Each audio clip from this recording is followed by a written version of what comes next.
ഒന്ന് പിടിക്കോ. ശരി.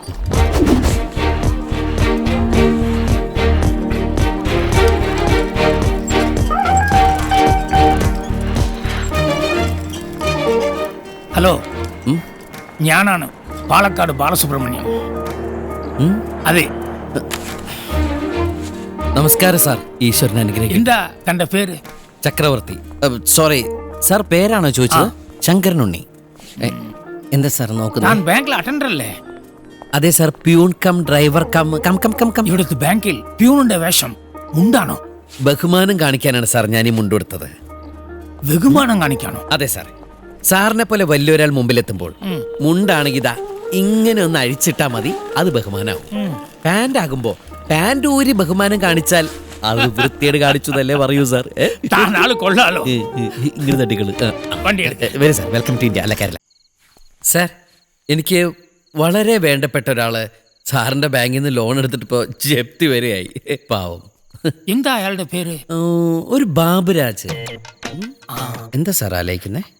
Ambalakkara factory owner. ആ, സാറിന് മനസ്സിലായോ? ആ, അയാളുടെ ഒരു അണിയൻ. ആ കള്ള റാസ്കലിനും ഉണ്ടല്ലോ ലോൺ.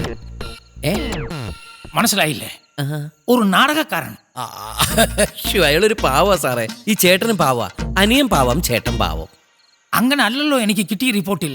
കള്ളു കുടിച്ച്. അയ്യോ സാർ, പച്ച കള്ളമാണ് സാർ.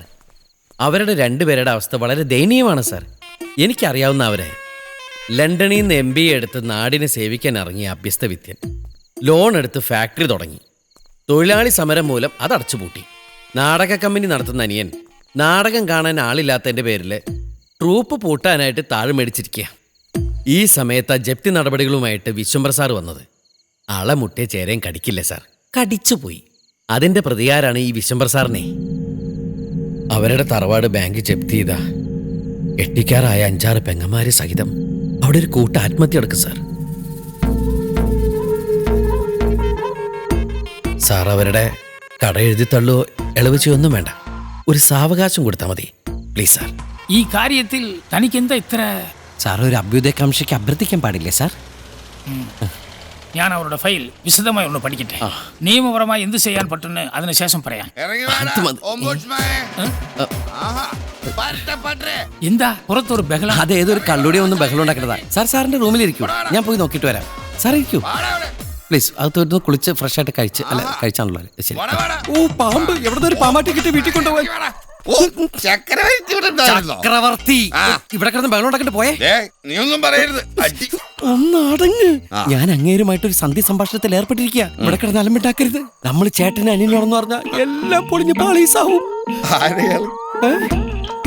അയ്യോ, അയാളാണ് ഇയാള്. ഈശ്വര,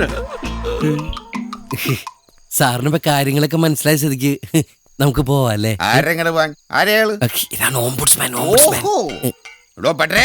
എന്റെ കമ്പനിയിലെങ്ങാലും കാലൂത്തി തന്റെ വായിൽ പന്നിപ്പടത്ത് വെച്ച് പൊട്ടിക്ക് ഞാൻ. അയ്യോ, അങ്ങനെയൊന്നും ചെയ്യരുത്. തോട്ടേറ്റാലോ ചേട്ടാ, ഇത് വണ്ടി. അയാൾ എന്താ എന്നെ ചെയ്യാൻ പോകുന്നതെന്ന് കാണട്ടെ. ഏട്ടനൊരു പാവാ, വെറും പാവം. ഇപ്പൊ സംസാരിക്കുന്ന ഏട്ടനല്ല, ഏതോ കൂതറമ്മ. ശരിക്കും വായിൽ കൈയിട്ടാ പോലും കടിക്കാത്ത മാന്യനാ. എങ്കിൽ ആ വായിലൊന്ന് കൈയിട്. അയ്യോ, ഇപ്പൊ കൈയിട്ട് കഴിഞ്ഞാ റമ്മൊക്കെ മേത്ത് വീട് ഛർദി പോലെ ആവില്ലേ? നീ എന്തിനാണ് ഇയാളുടെ മുമ്പിൽ കൂങ്ങിയാൻ പോണേ?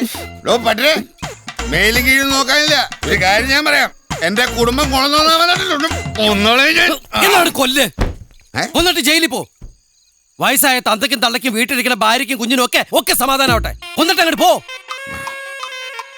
സമയം വൈകി, കുറച്ച് തിരക്കുണ്ട്. കോട്ടെ ചക്രവർത്തി. ചക്രവർത്തി നാളെ പറഞ്ഞ പോരെ? എനിക്കാണെന്ന് മനസ്സിലായി. താനൊന്ന് അകത്തേക്ക് വാ. എവിടെ ഡോറ്?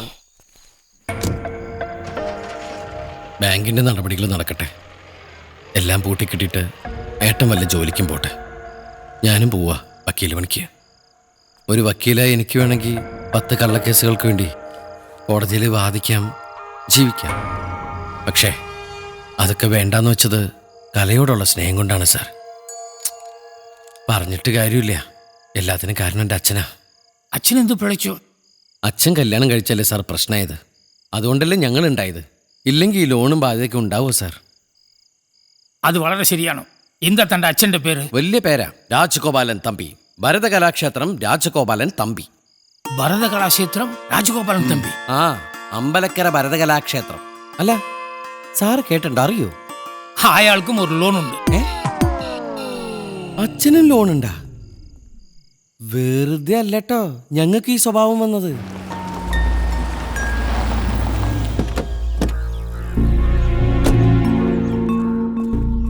സാറ് വരൂ. ഇതാ നല്ല സെറ്റപ്പ് ആണല്ലോ. ബാങ്കിന് ഒരു മുതൽക്കൂട്ട് തന്നെ. ബാങ്കിന് മുതൽ കൂട്ടിയിട്ട് സാറിന് എന്താ ഒരു നേട്ടം? സാറ് ഇരിക്കെ, ഞാൻ ജപ്തിയാണല്ലോ മുതലിനേക്ക് വിളിച്ചിട്ട് വരാം. ആ, ചെല്ലങ്ങട്, ലോൺ എടുത്തിട്ട് മുങ്ങി അടക്കല്ലേ. ചെല്ല്. ഇതാണ് ലോണച്ചൻ, ലോൺ എടുക്കുന്ന അച്ഛൻ. ഡേയ്, ദയവ് ചെയ്ത് ലോണിന്റെ പേരിൽ തമ്മിൽ തല്ലരുത് പ്ലീസ്. തമ്പി.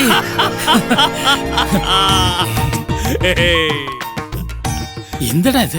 നീ കിളവനായി പോയല്ലോ. ഡൈ ചെയ്ത് കൂടെ? ഡൈ ചെയ്യാനോ?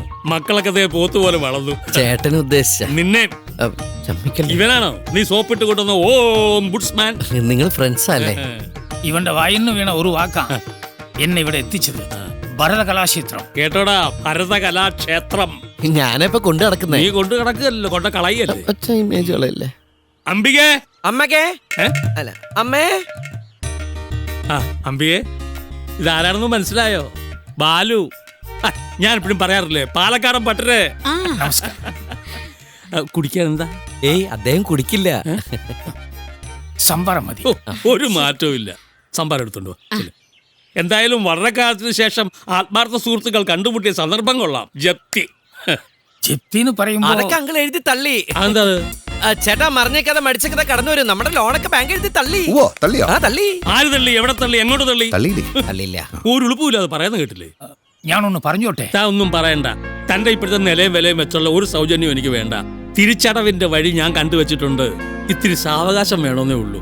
ടൗണില് കുറച്ച് സ്ഥലമുണ്ട്, അത് വിറ്റാ തീരുന്ന പ്രശ്നമേ ഉള്ളൂ. ഇതൊക്കെ ഈ മക്കൾ എന്തുമാത്രം പോകും നോക്കിയിരിക്കുകയായിരുന്നു ഞാൻ. ഇതാണ് അച്ഛന്റെ കാര്യം, മനസ്സിലുള്ളതൊന്നും തുറന്നു പറയില്ല. അപ്പൊ നമ്മുടെ കുടുംബത്തിന്റെ മാനം കാത്തല്ലേടാ? പിന്നെ ആരുടെ മാനം കാത്തു? എടാ, ആരുടെ മാനം കാത്തെന്ന്? എന്താ ദാ വരുന്നു. ആ ഒറ്റയ്ക്ക് പറ്റില്ലെന്നോ? ഞാൻ വരാം. ഊണ് കാലമായിട്ടില്ല. അവിടെ നിൽക്കേ, അവിടെ ഞെക്കല്ലേ മുള്ളിപ്പോ. എനിക്കുണ്ടായ 2 റയർ പീസസ് ആണ്. ചേട്ടനെ ആ വാ വാ വാ. എന്റെ ഏക മകളാണ് രോഹിണി. കുട്ടികൾ 3 അല്ലേ? അതെ. അല്ല, കെട്ടിക്കാരായ 5-6 പെങ്ങന്മാരിവിടെ ഉറണിറങ്ങി. അച്ഛനറിയില്ല. അച്ഛൻ അറിയാതെ പെങ്ങന്മാരോ? അതല്ല, ഒരു ബലത്തിന് ഞാൻ കേട്ടി പറഞ്ഞതാ. Sympathy sympathy. ഞാൻ അങ്കിളുടെ പഴയ ഒരു ഫ്രണ്ടിന്റെ പോലല്ലേ, അതാണ്. ആ, മോൾ എന്ത് ചെയ്യുന്നു? ഡിഗ്രി കഴിഞ്ഞു. ഫസ്റ്റ് റാങ്കാ. ഇനി എന്റെ ഏക പ്രതീക്ഷ ഇവളാ. എന്തേ? അവന്റെ പ്രതീക്ഷ ഇവളിലല്ല, ഇവളെ കെട്ടിക്കാൻ വെച്ചിരിക്കുന്ന സ്വർണത്തിലാ. വീട്ടിൽ സ്വർണം വച്ചിട്ടെന്തിനീ നാട്ടിൽ തേടി നടപ്പൂ. മനഃപൂർവ്വം ഫൈനാൻസിയേഴ്സ് ഗോൾഡ് ലോൺ എടുപ്പിക്കുന്നു. ആ, ഇതെന്റെ മൂത്ത മരുമോളാ മീനു. ടീച്ചറാ, വലിയ തറവാട്ടുകാരാ. ഇവക്കൊരു നല്ല ചെറുക്കനെ കിട്ടാൻ വേണ്ടി ലോകം മുഴുവൻ അന്വേഷിച്ച് നടന്ന അവളുടെ വീട്ടുകാര് അവസാനം കണ്ടെത്തിയ മുതലാണ് എന്റെ മോൻ, മൂത്ത മോൻ ബാബു. എനിക്കല്ലേ ഇരിക്കേ, 2 എണ്ണം ചെല്ലാണ്ട് ചോറങ്ങനെ ഇറങ്ങില്ല അല്ലേ? അവിടെ ആവേശം വേണ്ട, പട്ടിണി കിടന്ന് ചാവും. ഇന്ന് ഫാദേഴ്സ് ഡേയാ. ചേട്ടാ കഴിക്കേ. ആ, കൂട്ടുകാരന്റെ കുടുംബവിശേഷം ഒന്നും പറഞ്ഞില്ലല്ലോ. ഞാൻ നിന്നോട് പറഞ്ഞിട്ടില്ലേ, വലിയ കോടീശ്വരിയെ അല്ലയോ കല്യാണം കഴിച്ചിരിക്കുന്നത്. ഇനി എന്തറിയാൻ? പൂരം, പൊടി പൂരം. മോളെന്ത് ചെയ്യുന്നു? ഫാഷൻ ഡിസൈനിങ് കഴിഞ്ഞു. ആ ഇപ്പൊ കമ്പനി റെഡിമെയ്ഡ് സെക്ഷന്റെ ഇൻചാർജ് അവൾക്ക്. ആ, കേട്ടോടാ, കേട്ട് പഠിക്കേ. 10-18 വയസ്സേ ആയുള്ളൂ. അതിനാണ് ഉത്തരവാദിത്വ ബോധം എന്ന് പറയുന്നത്. ഈ അങ്കിളിനെ പോലെ അച്ഛനും ഒരു കോടീശ്വരെ കെട്ടിയിരുന്നെങ്കിൽ അതുപോലെ ഒരു ഉത്തരവാദിത്ത സ്ഥാനത്തിരുന്ന് ഞങ്ങളും ഭരിച്ചേനെ അല്ലേട്ടാ. അമ്മ ഒരു കോടീശ്വരനെ കിട്ടിയാലും മതിയായിരുന്നു. എടാ, ഒരുത്തന്റെ വ്യക്തിത്വവും വികസനവും ഒന്നും തീരുമാനിക്കുന്നത് കുടുംബസ്വത്തിന്റെ അടിസ്ഥാനത്തിലല്ല. മനസ്സിലായോ? എന്റെ വിവാഹത്തോടെ എനിക്ക് നഷ്ടപ്പെട്ടത് ഇവനെയാ. എന്താ കാരണമെന്ന് ഇന്നേ വരെ എനിക്കറിയില്ല. പക്ഷെ ഇന്ന് തന്റെ സ്റ്റാറ്റസിന് പറ്റിയ ഒരു കമ്പനിയല്ല ഞാൻ. നമ്മൾ തമ്മിലൊരു അന്തരമുണ്ട്. എന്തന്തരം? അത് പറഞ്ഞാൽ തനിക്ക് മനസ്സിലാവില്ല. ഒരു ഉദാഹരണം പറയാം. പണ്ട് നമ്മൾ പറയുമായിരുന്നു, തൻ്റെ മോള് എൻ്റെ ഇളയ മോനുള്ളതാണെന്ന്. ഇന്ന് നടക്കുവോ? നടക്കുവോ? ഇല്ല. അതാണ് അന്തരം എന്ന് പറഞ്ഞത്. ബാ, കൈ കഴിഞ്ഞു. ആവശ്യമില്ലാത്തടത്തൊക്കെ ഒരു അന്തരമായിട്ട് ഇറങ്ങിയിരിക്കുക തന്തപ്പടി അന്നെ മുടക്കി. ദേ ഒരു മയത്തിലൊക്കെ പറഞ്ഞിരുന്നെങ്കിൽ ഇത് നടന്നേനെ. അങ്ങേരെ തലയ്ക്കത് വല്ല ഓളമുണ്ടോ? ഒരു ഗതി നിന്നെ പോലെ നാടകക്കാരൻ മോളെ കെട്ടിച്ചേരാൻ. എടാ ചേട്ടൻ തണ്ടി, വെറുതെ അല്ലടാ നിന്റെ കമ്പനി പൂട്ടിയേ. ഇനി വാടാ നീ കമ്പനി ഓടാൻ. തനിക്കെന്താണ് ഒരു മൗനം? താൻ ചോദിച്ചില്ലേ എന്റെ മോളെ തന്റെ മോനിപ്പോ നൽകുമെന്ന്? 100 വട്ടം സമ്മതമാ എനിക്ക്. കാരണം നിന്നെ പോലെ അവനും ഒരു കലാകാരനാണ്, എഴുത്തുകാരനാണ്, നന്മയുള്ള പല കഥാപാത്രങ്ങളെ സൃഷ്ടിക്കുന്നവനാണ്. ഞാൻ തന്നെ വിഷമിപ്പിക്കാൻ വേണ്ടി. എന്റെ പ്രശ്നം അതൊന്നും അല്ലടോ. താൻ ഉദ്ദേശിക്കുന്ന പോലെ സന്തോഷമുള്ള ഒരു ജീവിതമല്ല എനിക്ക്. 5-8 വയസ്സ് വരെ എനിക്ക് എന്റെ മകളെ താളൊളിക്കാൻ കഴിഞ്ഞിട്ടുള്ളൂ. അവളിപ്പോ അവളുടെ മമ്മിയുടെ കൂടെയാ. അപ്പൊ നിങ്ങൾ രണ്ടുപേരും നിയമപരമായി പിരിഞ്ഞിട്ടില്ല. കോടീശ്വരിയായ എന്റെ ഭാര്യയ്ക്ക് എന്നെ ഉൾക്കൊള്ളാൻ കഴിഞ്ഞിട്ടില്ല, മനസ്സിലാക്കാൻ കഴിഞ്ഞിട്ടില്ല. അവരുടെ ജീവിത രീതിയോട് പൊരുത്തപ്പെടാൻ എനിക്കും കഴിഞ്ഞില്ല. രാജമല്ലിക, രാജകോകിലയുടെ ഒരേ ഒരു മകൾ. അവൾക്ക് എന്നേക്കാൾ വലുത് പണവും പ്രതാപവും അന്തസ്സുമാണ്.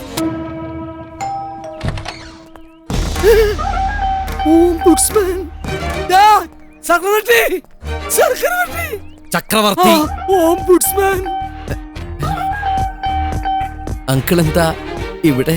നീ എന്താ ഇവിടെ? ഒന്ന് റെസ്റ്റ് എടുക്കാൻ വന്നതാ. നിന്റെ അച്ഛൻ നിന്നെ കാണാതെ ടെൻഷൻ അടിച്ചിരിക്കുക. ഒടുവിൽ നിന്റെ സിസ്റ്റർ പറഞ്ഞാണ് നീ ഈ സിറ്റിയിലുണ്ടെന്ന് ഞാൻ അറിഞ്ഞത്. ഫോൺ ഓഫ് ചെയ്ത് വെച്ച് നീ ഇവിടെ എന്തെടുക്ക? സത്യം പറ. അവനവന്റെ ബാല്യകാല സഖിനെ കാണാമെന്നാണ്. ബാല്യകാല സഖിയോ? അത് വൈക്കം മുഹമ്മദ് ബഷീറിന്റെ ബാല്യകാല സഖി പുസ്തകം ഉണ്ടല്ലോ, അത് അവിടെയാണെങ്കിൽ ഔട്ട് ഓഫ് സ്റ്റോക്ക്. അപ്പഴാ ഇവൻ പറഞ്ഞേ ഇവിടെ ഏതൊരു ബുക്ക് സ്റ്റോളിൽ കിട്ടുന്നത്. ഏത് ബുക്ക് സ്റ്റോളാടാ? സാറിന്റെ ബുക്ക് സ്റ്റാളില്. സാറിന്റെ മോളാണല്ലോ അവന്റെ ബാല്യകാല സഖി. അയ്യോ, നാണം വന്നപ്പോ സാറ്റ് കളിക്കണ്ട. സാറ്റേ ഇത് സാറ് കണ്ടടാ. നിന്നെപ്പില്ലാണ്ടായെങ്കിൽ നീ എന്താ മുഖം പൊത്തിയത്? മോനെ സാർ ചോദിച്ചു ഉത്തരം കൊടുക്ക്. എനിക്ക് നാണാവുക. നീ എന്തിനാ എന്റെ മോളെ കാണാൻ വന്നത്? ഞാൻ പറയില്ല. ഞാൻ പറയാം. സാറിന്റെ മോളെ ഇവന് ഒടുക്കത്തെ ഇഷ്ടമാണ്. ഞാൻ പറഞ്ഞു പെണ്ണിനെ കണ്ട് തീരുമാനിച്ച മതിയെന്ന്. പെണ്ണ് സാറിനെ പോലെ ഇരിക്കുകയാണെങ്കിൽ റിട്ടേൺ ടിക്കറ്റ് എടുത്ത് പോയല്ലോ. എനിക്ക് എന്താണ് ഒരു കുഴപ്പം? നിന്നെ പോലെ കരിങ്കുറങ്ങേണ്ട മോന്നയല്ല എനിക്ക്. സാറ് നമ്മൾ പരസ്പരം പൊഴുത്തിയിട്ട് ഒരു കാര്യമില്ല. ചുമ്മാ അരിടാ. അങ്ങളെ ഇവൻ എന്തെങ്കിലും വിവരമില്ലാണ്ട് പറഞ്ഞു എന്ന് വെച്ചിട്ട് അങ്ങളത് കാര്യമായിട്ട് എടുക്കൊന്നും വേണ്ട. ആത്മാർത്ഥ സുഹൃത്തിന്റെ മോനായതുകൊണ്ട് ഒരു അല്പം സ്വാതന്ത്ര്യം ഞാൻ തന്നു. But don't misuse it. പക്ഷെ എന്റെ മോൾ സുന്ദരി അല്ലാണ്ട് മാത്രം പറയരുത്. ഏത് കാക്കക്ക് തൻകുഞ്ഞ് പൊൻകുഞ്ഞാണ്, അതുകൊണ്ട് കണ്ടിട്ട് പറയാം. കാണിച്ചു തരാടാ. ഞാൻ നിനക്ക് കാണിച്ചു തരാടാ. യൂട്യൂബിൽ വന്ന് പറഞ്ഞ നോക്ക്. എന്താ? ഒരു ദുർബല നിമിഷത്തിൽ മോളെ എനിക്ക് പരിചയപ്പെടേണ്ടി വന്നു അല്ലടാ? ആണോ? ഹായ് ഫ്രണ്ട്സ്, ചക്രവർത്തി വക്കീലെ, നമുക്ക് വളരെ വളരെ ഉപകാരപ്പെട്ട ഒരു രഹസ്യം ഞാൻ പരസ്യമായിട്ട് അറിഞ്ഞു. രാജാസ് ഗ്രൂപ്പിന്റെ ഫാക്ടറിയിൽ ഒരു ഒഴിവുണ്ട്. ഞായറാഴ്ചയാണ് ആ ഒഴിവ്. ചുമ്മാരി എന്തൊഴിവ്? ഈ മറ്റേ ഈ ലീഗലിയ ചുണ്ടലിയ നച്ചലി എന്താ പറയുന്ന ഒരു അഡ്വൈസറി എന്നൊക്കെ പറയുന്നത്. ലീഗൽ അതെ തന്നെ. ഞാൻ ഈ ലണ്ടനിൽ പഠിച്ചതുകൊണ്ട് ഇമാതിരി കച്ചട ഇംഗ്ലീഷൊന്നും എനിക്ക് വഴങ്ങില്ല. താൻ അവിടെ കയറി പറ്റണം, എന്നിട്ട് വേണം എനിക്ക് അവിടെ ഒന്ന് വരകാൻ. ഞാൻ കയറി പറ്റിയ സാറെങ്ങനെ വരകും? എടാ, നീ ആ രാജമല്ലികയുടെ മുന്നിൽ എന്നെ കുറിച്ച് എപ്പോഴും പുകഴ്ത്തി പറയണം. വലിയ കോടീശ്വരനാണെന്ന് പറയണം. എനിക്ക് വേണ്ടി നീ കല്യാണം ആലോചിക്കണം. നിന്റെ സ്വാധീനം ഉപയോഗിച്ച് അവരുടെ മകളെ എനിക്ക് കെട്ടിച്ച് തരിയിക്കണം. എന്നിട്ട് ഒരു രാജകുമാരനായി ഞാൻ വാഴുന്നത് നിനക്ക് കാണാം. ആരായി പുതിയ അവതാരം? അച്ഛനാ? എനിക്ക് തോന്നി രണ്ടുപേർക്കും ഒരേ ഛായ. അവനെ എന്റെ കല്യാണം കഴിഞ്ഞാൽ നിനക്കൊരു പ്രൊമോഷൻ ഞാൻ തരുന്നുണ്ട്. കല്യാണത്തിന് മുമ്പ് ജയിലിലേക്ക് പ്രൊമോഷൻ കിട്ടാതെ നോക്കിയാ മതി. ഇവൻ നിനക്കൊരു പരാജയമാണ് എന്നും. ഐ മീൻ ലോക പരാജയം. എനിവേ, ഞാൻ പോകുന്നു. Bye bye. ആരാണ് അയാൾ? ഒരു ഫ്രോഡാ. നീ എന്തിനാ ഇവനൊക്കെ ഇപ്പോ? സോറി, വന്ന വഴി മറന്നുപോയി. Don't repeat it. അവൻ അങ്കിളുടെ മോളെ ലക്ഷ്യം വെച്ച് വന്നവനാ. അവന്റെ പിന്നിലൊരു ശത്രു ഒളിഞ്ഞിരിപ്പുണ്ട്. അത് കണ്ടെത്തും വരെ അവനെ ഒരു ബലിയാടാക്കി നമുക്ക് കൊണ്ടു നടക്കാം. എന്തായാലും അവൻ പറഞ്ഞ ഒരു കാര്യം കൊള്ളാം. നീ ആ കമ്പനിയിൽ കയറി കൂടണം, എന്റെ ഭാര്യയുമായിട്ട് അടുക്കണം. അവളുടെയൊക്കെ വളർത്തു ദോഷം കൊണ്ടാ എന്റെ മോളും ഒരു അഹങ്കാരിയായി മാറിയത്. അവളെ നല്ലൊരു കുട്ടിയായി നീ മാറ്റിയെടുക്കണം. എനിക്ക് എന്റെ മോളെ തിരിച്ചു കിട്ടണം. ഞാൻ പോവാം ഇന്റർവ്യൂവിന്. എടോ, എന്റെ മോൾ ഒരു പഞ്ചപ്പാവ. ഭക്ഷണം കഴിക്കുമ്പോ കോമഡി പറയില്ല അങ്കിൾ. ഞാൻ പറഞ്ഞതിൽ എന്താ കോമഡി? ഞാൻ മനസ്സിലാക്കിയെടുത്തോളം അങ്കിളുടെ മോള് ഒരു മനുഷ്യക്കുട്ടിയല്ല, അവൾ ഒരു ഈറ്റ പെൺപുലിയാ.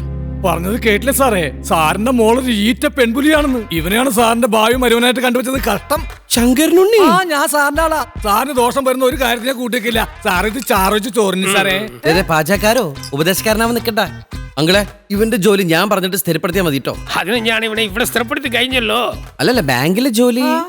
അവിടുത്തെ കാര്യങ്ങളൊക്കെ ഇവൻ ഇല്ലാത്തത് കൊണ്ട് ഭംഗിയായിട്ട് നടക്കുന്നുണ്ട്. അപ്പൊ ഞാൻ വൈകിട്ടത്തെ പൊറോട്ടക്കുള്ള മാവ് കഴിക്കട്ടെ? ആയിക്കോട്ടെ. ചെല്ലല്ലോ, വേഗം ചെന്നുണ്ടാക്കും. എനിക്ക് ഒറ്റ വിഷമമേ ഉള്ളൂ, എന്റെ മോളെ കുറിച്ച് ഓർക്കുമ്പോ. എന്താ അങ്കിളത്? ആദ്യം നമുക്ക് അവളിൽ കുടിയേറിയിരിക്കുന്ന അഹങ്കാരത്തെ കുടിയൊഴിപ്പിക്കണം. എല്ലാം നമുക്ക് ശരിയാക്കാം അങ്കിൾ. വാർത്തകൾ തുടരുന്നു. രാജാസ് ഗ്രൂപ്പ് ഓഫ് കമ്പനീസിന്റെ MD രാജമല്ലികയുടെ മകൾ രാജലക്ഷ്മിയെ പീഡിപ്പിച്ചതായുള്ള പരാതിയുടെ അടിസ്ഥാനത്തിൽ ASP മധുറാം ചന്ദഹംസ എന്ന യുവാവിനെ അറസ്റ്റ് ചെയ്തു. പ്രതി കുറ്റം സമ്മതിച്ചു. എന്തൊരു ചോദ്യമായത്! പെൺകുട്ടിയുടെ സമ്മതമില്ലാതെ വിവിധ സ്ഥലങ്ങളിൽ വെച്ച് എനിക്ക് പീഡിപ്പിക്കാൻ കഴിയുമായിരുന്നു. എത്ര വട്ടം പീഡിപ്പിച്ചു എന്നതിന്റെ കണക്കൊന്നും ഞാൻ സൂക്ഷിച്ചിട്ടില്ല. ഒരുപക്ഷെ കറക്റ്റ് കണക്ക് ആ പെൺകൊച്ചിന് അറിയാമായിരിക്കണം. പെൺകുട്ടിക്ക് സമ്മതമാണെങ്കിൽ ഒരു ജീവിതം.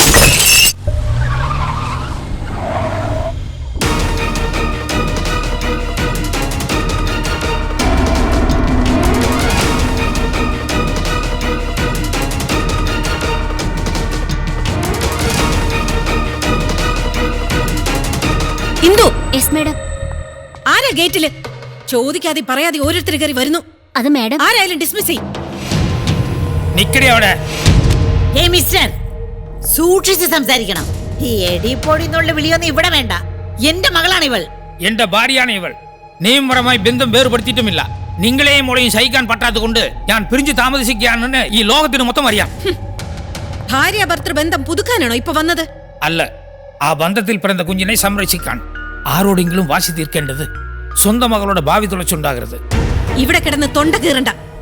എന്റെ മകളുടെ കാര്യം നോക്കാൻ എനിക്കറിയാം. നിനക്ക് ദിവ്യഗർഭം ഉണ്ടായ സന്തതി ഒന്നുമല്ലല്ലോ ലക്ഷ്മി. പാതി ഉത്തരവാദിത്വം അല്ല, മുക്കാൽ ഉത്തരവാദിത്വം എനിക്കുമുണ്ട്. താൻ ഇപ്പൊ ഇവിടെ നിന്ന് ഇറങ്ങി പോകുന്നുണ്ടോ അതോ ഞാൻ DGPയെ വിളിക്കണോ? DGP എന്താ തലയുടെ പട്ടുപടിക്കാരണോ? വിളിക്കുമ്പോ ചാടി വരാൻ. ഞാൻ നിങ്ങളുടെ മകളുടെ കാര്യമല്ല, എന്റെ മകളുടെ കാര്യ പറയുന്നത്. വിവാഹപ്രായമായ അവൾക്ക് ഇനിയൊരു നല്ല ആലോചന വരുമെന്ന് തോന്നുന്നുണ്ടോ? എന്റെ കാര്യം ഓർത്ത് ആരും വിഷമിക്കണ്ട. മോളെ, നിന്റെ അച്ഛനാ ഞാൻ. മകളുടെ വിവാഹം ഒരു അച്ഛന്റെ സ്വപ്ന, ഉത്തരവാദിത്വമാണ്. ഞാനൊന്ന് തീരുമാനിച്ചു. എന്റെ മോളെ സംരക്ഷിക്കാൻ പ്രാപ്തിയുള്ള സ്നേഹസമ്പന്നനായ ഒരാളെ കൊണ്ട് ഇവളുടെ വിവാഹം നടത്താം. മകളുടെ കാര്യത്തിൽ ഒരു അച്ഛന്റെ പവർ എന്താണെന്ന് ഞാൻ കാണിച്ചു തരാം.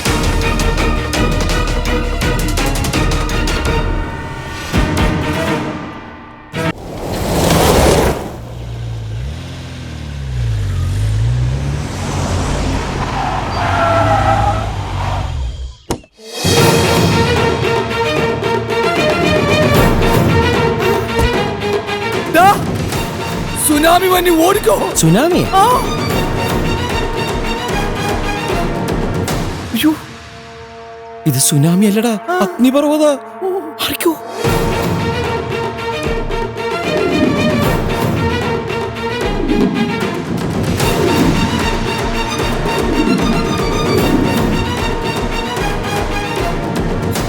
എന്താ ഇവിടെ തന്നെ നിന്നത്? വാ, അകത്തേക്ക് വാ. ഞാനിവിടുത്തെ സൽക്കാരം സ്വീകരിക്കാൻ വന്നതല്ല, ഒരു സൽക്കാരത്തിന് ക്ഷണിക്കാൻ വന്നതാണ്. എന്റെ മകൾ രാജലക്ഷ്മിയുടെ വിവാഹം നിശ്ചയിച്ചു. വരൻ ASP മധുരാമചന്ദ്ര മേനൻ, IPS. ഞങ്ങളുടെ നിലയ്ക്കും വിലയ്ക്കും ചേർന്ന ബന്ധം. വിവാഹം ഈ മാസം 18-ാം തീയതി രാജാസ് കൺവെൻഷൻ സെന്ററിൽ വെച്ച്. ഇൻവിറ്റേഷൻ.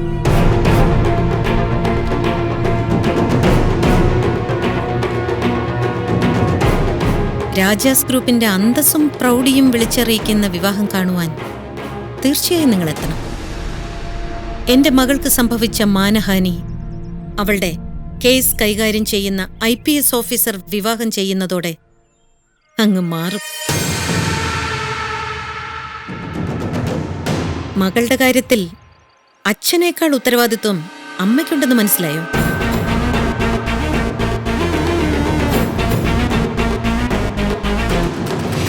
ആ, വരുമ്പോ ഇൻവിറ്റേഷൻ കാർഡ് മറക്കണ്ട. എങ്കിലേ സെക്യൂരിറ്റീസ് കടത്തിവിടും.